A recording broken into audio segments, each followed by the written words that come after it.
A European conflict becomes global. Yes, many things were changing in the early 20th century.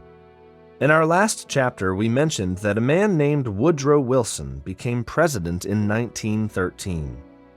Wilson continued the progressive platform envisioned by Roosevelt, but Wilson's biggest challenges would come from events unfolding in Europe. In Volume 3, we talked about the Great War, also known as World War I.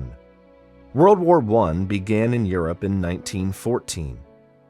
We will not have time here to review how World War I began, but if you have Volume 3, go back and read Chapter 27, titled The Great War.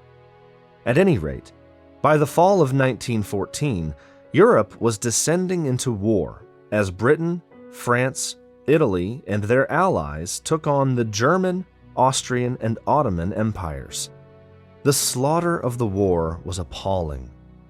It was the first war fought with modern weaponry such as machine guns, tanks, and poison gas. Millions were killed, and millions more were injured. It was also the first war that saw airplanes armed as weapons. The airplane would be an important weapon in both World War I and World War II.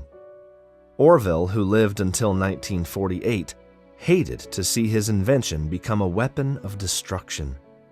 He said, "We dared to hope we had invented something that would bring lasting peace to the earth, but we were wrong. No, I don't have any regrets about my part in the invention of the airplane, though no one could deplore more than I do the destruction it has caused.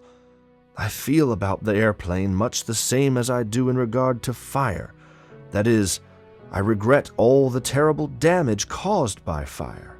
But I think it is good for the human race that someone discovered how to start fires, and that we have learned how to put fire to thousands of important uses." Americans were afraid that President Wilson would get the United States into the Great War. Most Americans did not want to get entangled in a European war, and for his part, Wilson did not want to get involved either. In 1916, he campaigned for re-election on the slogan, "Wilson, he kept us out of the war." Wilson was re-elected in 1916, but as many elected officials have found out over the years, it's not always easy to keep a campaign promise. The German Empire was ruthless in their war effort, wanting to hurt the British and their allies as much as possible. The Germans announced they would use their dreaded submarines, called U-boats, to sink any ships coming and going from Britain. This included ships carrying passengers.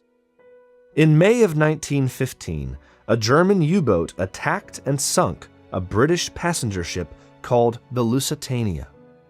Over 1,100 people were drowned, including 128 Americans.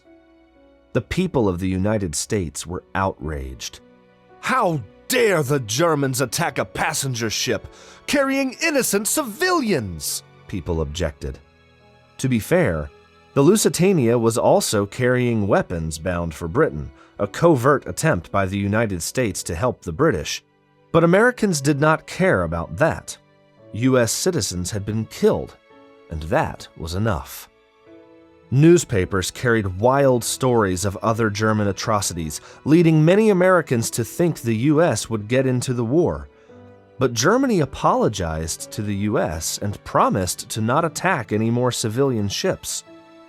However, by 1917, things had changed.